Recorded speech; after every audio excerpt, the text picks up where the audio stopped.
嗱，一睇就知係 RX8啦。因為無情百事試 RX8咧，無他㗎。有個老友買咗，咁又幾正型。咁我哋又想重溫下轉子引擎嘅味道。當然，我哋仲會約埋龍 Sir 一齊遊車河啊，講下機械啊，講下歷史啊，講下車經咁樣咯，係咪好開心先？咁循例啦，賣一賣廣告 ，YouTube、Facebook、Drivers Club， 仲有 Instagram，like 晒佢。唔好唔記得，仲有一樣，我哋有雜誌㗎，買咗未啊？唔係未買啊嘛，35蚊，每個月出一次，記住幫襯下。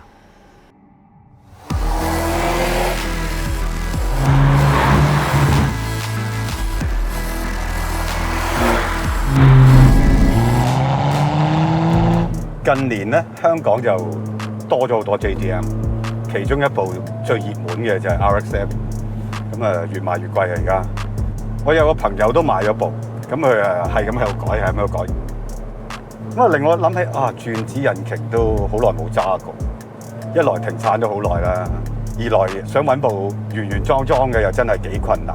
咁啱朋友就有呢一部 RX-8，咁所以揾埋你去試一試，因為你都好似未揸轉子引擎㗎嘛。第一次啊！我自己對轉子引擎嘅印象咧，都係停留喺 RX-7嘅，即係最後嗰代 Sequential Turbo 啊。我係覺得個 power 係嗰個年代嘅一個 benchmark 嚟嘅，飆得好快啦，轉數好高啦，咁佢有佢自己嘅味道嘅，相對於同期嘅，譬如 NSX 啊、GTO 啊，加上個樣又好靚啦。去到 RX-8推出嘅時候咧，大家對佢嘅熱情又好似減退咗，可能冇 Turbo。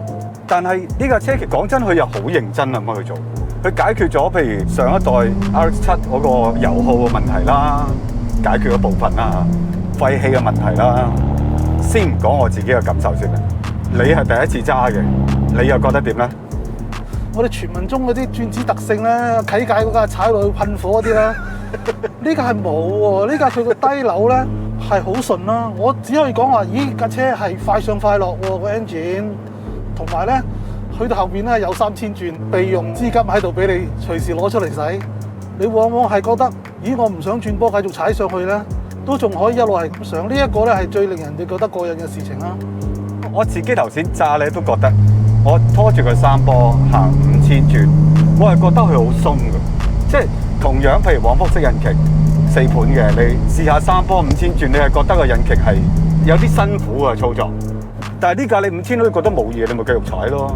你望一望轉數錶，哇8000嘅喎，仲有得再去喎。所以行成個呢個新娘潭路2波都行得晒喎，其實係可以當自動波使。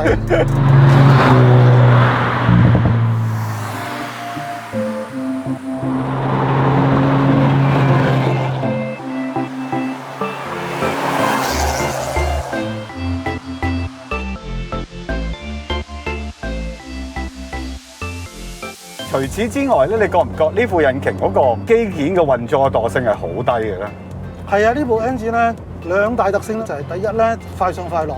咁通常咧，如果啲車咧搞到佢快上快落咧，佢低轉一定係唔順嘅。但係呢架咧就係低轉嘅扭力咧，仲係相當厚嘅，就係穩定嘅。第二就係我成日揸車就刻意揾手摸住軚盤啦，摸住個儀錶板啦，我就係感覺一下佢同傳統往復式嘅引擎嘅分別喺邊度啦。我已經揸六氣缸揸咗咁多年啦，直六氣缸已經係出咗名，話啲順好少㗎啦。但係拍落呢架度咧，都仲係爭啲喎。呢架咧直情咧係冇㗎。你而家感覺到啲震動，輕微震動咧係條後傳翻上嚟嘅。呢個感覺好怪，即係我未試過，因為所以點解佢去到譬如5000、6000轉，你都唔覺得個引擎好辛苦嗰種感覺咯？因為佢轉得好。亦都因為個震盪少，所以你覺得架車咪由得佢繼續踩上去咯，嗰種感覺。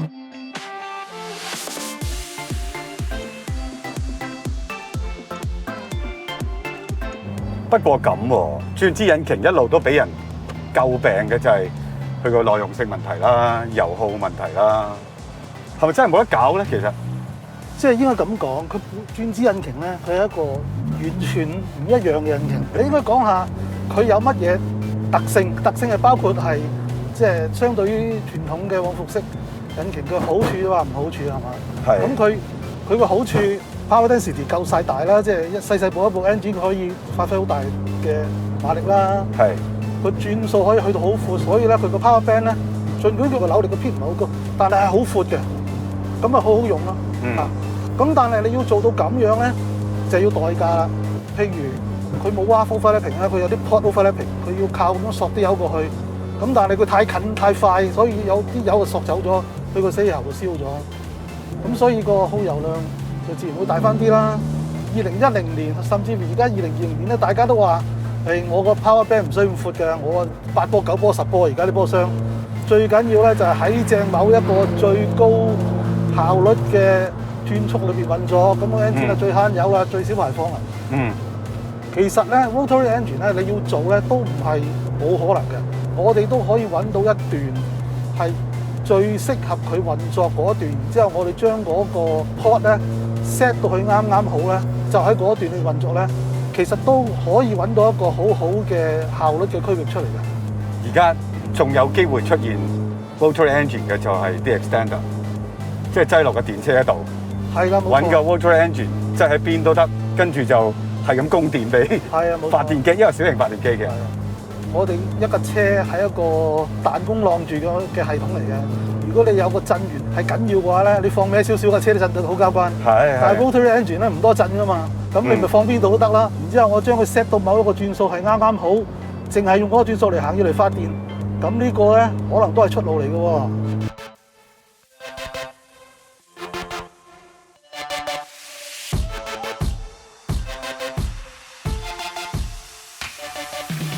頭先我講到啦，即係佢有耐用嘅問題，有油耗嘅問題，廢氣都有嘅。其實佢一代一代咁改落去啦，但係佢名揚天下嘅時候，其實贏咗好多耐力賽喎，反而係呢個真係非常之有趣。就算係勒芒嗰啲贏過啦嚇，係啊787D，當時咧贏咗之後咧，佢哋嘅工程師都講過，佢哋其中一個優勢咧就係個轉子轉得慢啊嘛。咁所以如果你喺個賽車裏邊，你全力咁樣去賽啦，你啲對手7-8千轉，咁你諗下佢7-8千轉就真係7-8千轉喎，佢個活塞咧同嗰個氣缸壁之間嗰個摩擦速度係非常之快，但係轉子咧只係用1/3嘅速度嚟磨啫嘛。係。咁所以咧24個鐘頭之內咧，咁可能係人哋壞先喎。係啊，人哋爆計啊。係啊。所以好奇怪，咁人哋就話因為rotary engine 唔係個耐用性有問題㗎嘛？係咯，點好矛盾啊？喺耐力賽裏邊贏咧，嗱呢樣嘢好奇怪。所謂耐用性就係話嗰啲 apex seal 啊，啲咁樣嘅銷領咧，佢唔係一個圓形嘅地方裏邊工作啦。所以佢唔可以做到一個好強好闊。你睇下我哋一般普通嗰啲 cylinder ring 係幾大個，佢做唔到咁闊嘅銷領啊。所以咧喺用得10萬8萬公里咧，佢就需要更換㗎啦。但係調翻轉頭咧，我哋頭先講嘅情況喺賽車，大家都用到盡晒嘅話咧，喺24個鐘頭之內咧，我能夠保持嗰個性能嘅機會係大得過你喎，咁我咪贏咯。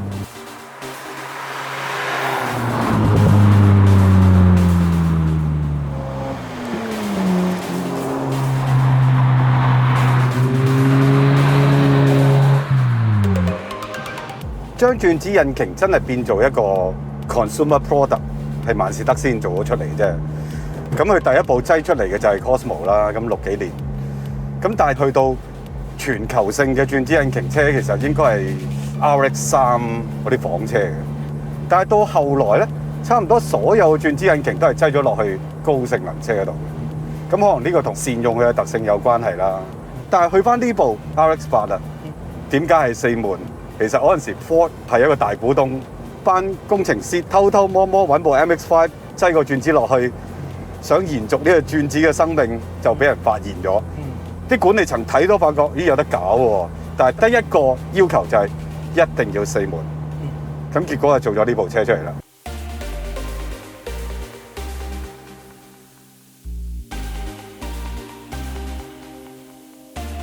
你揸落啦，又覺唔覺佢真係一部 sports car 嚟嘅？呢一部俾我感覺咧，同 hot hatch 咧，雖然去到最終咧，都係可以坐到4個人開得好快，但係完全係兩個派別嘅效能同冇多嚟嘅。hot hatch 咧，你用一架現成生產線裏邊嘅 hatchback， 咁然之後俾部大馬力嘅機器俾佢，然之後就補強個懸掛車架啊，整闊啲車胎啊咁。結果當佢開到好快嘅時候咧，其實咧個感覺好緊張嘅開呢啲車啊！但係呢一架俾我感覺咧就係開上嚟好鬆容。第一筆畫落去呢個設計咧，佢已經係要平衡咗各方面嘅要求。咁所以你見到佢200幾匹馬力啊 ，FR 坐4個人舒舒服服。嗱，你睇下佢用嗰條車胎咧，其實都係唔闊嘅喎。個胎拎咧望落去好斯文，坐落去好舒服。就係要達到咁嘅高性能咧，佢係用嗰個整體嘅效果去做，而唔係話咧不斷咁樣將嗰啲不足係咁補強咁得翻嚟。所以成個平衡度係好高啊！呢個係俾我最大嘅感覺啦。我頭先揸快少少咧，我發覺佢仲有 sports car 嗰種味道嘅，因為佢係4座4門，後邊嗰個座位都唔係細嘅其實，但係我唔係好覺佢係4門車，或者我唔係好覺佢後邊有2個座位添嘅，即係因為佢成個動態都係幾敏捷嘅，個重心又坐得好低，成個車廂又啲嘢好近你。即係好似冇多餘嘅贅肉喺度咁嘅，踩上去嘅時候真係幾快喎，仲係。當然你唔可以同而家啲 turbo 車比啦，係另外一種嘢嚟㗎啦，蘋果同橙啊嘛，係咪？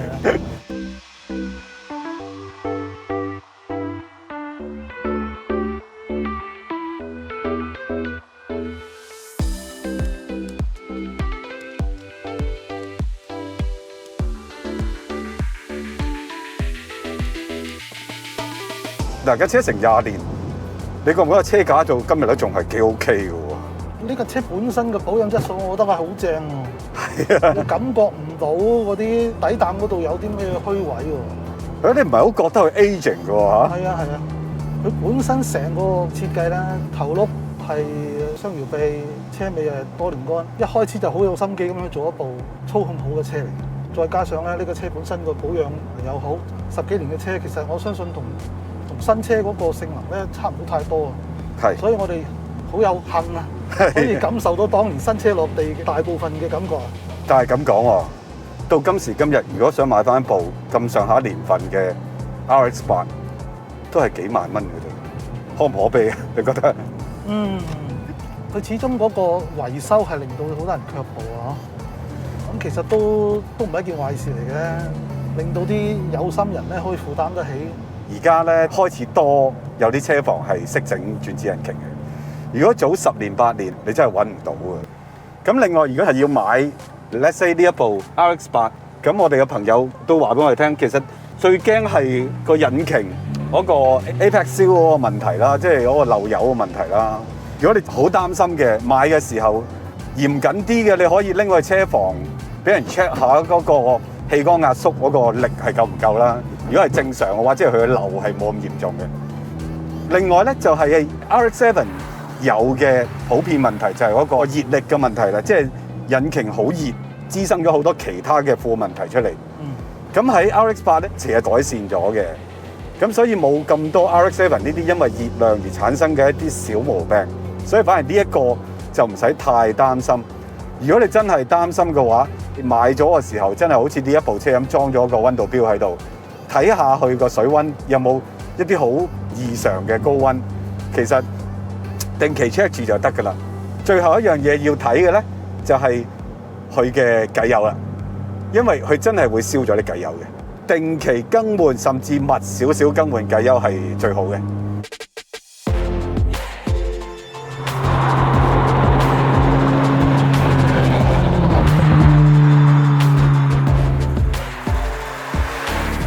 嗱，以上嘅説話咧，你係基於一個汽車工程個角度去睇。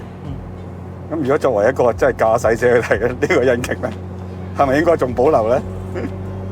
作為一個駕駛者嚟講咧，我哋呢啲舊派嘅人咧係好中意 drivability 嘅，好中意 power band 嘅。啊，即係你諗下，平時踩到5-6千轉已經肉赤啊，要縮嘅，哇！呢個仲有後面仲有3000轉 back up， 你都係忍唔住再踩嘅。呢個係好美妙嘅事嚟嘅。當然啦，呢樣嘢係我可以成日攞出嚟用，因為尤其是而家呢個世界咧係講個好人講環保啊。但係我有呢個 feature 喺度，我唔需要一定要用啦。啊，但我有你冇呢個就已經係我嘅優勢啊嘛。咁你保持住呢一個咁嘅優勢，但係喺同一時間，我哋點樣可以將個轉子引擎去優化到去適合呢個現今嘅新世界咧？啊，如果成功嘅話咧，咁轉子引擎可以繼續落去咯。嗱，我就自己就好中意高轉嘅，但係大家都明白，而家油耗咧、廢氣咧係一個好沉重嘅貞節牌坊嚟嘅。你搞到9000轉係好 high 啊，但係你真係攞唔到啲 CO2 footprint 㗎。除咗 extender 會令到佢會繼續有機會生存，我自己就唔太樂觀嘅。縱然我好中意，真係。咁你講得白啲啦，你中唔中意咧？我中意啊，所以咧，我相信咧，而家呢啲咁樣嘅市面上仲賣緊嘅轉子引擎咧，就會越嚟越矜貴啦。你見到啱嘅，你就要入手啦，錯過咗就冇啦。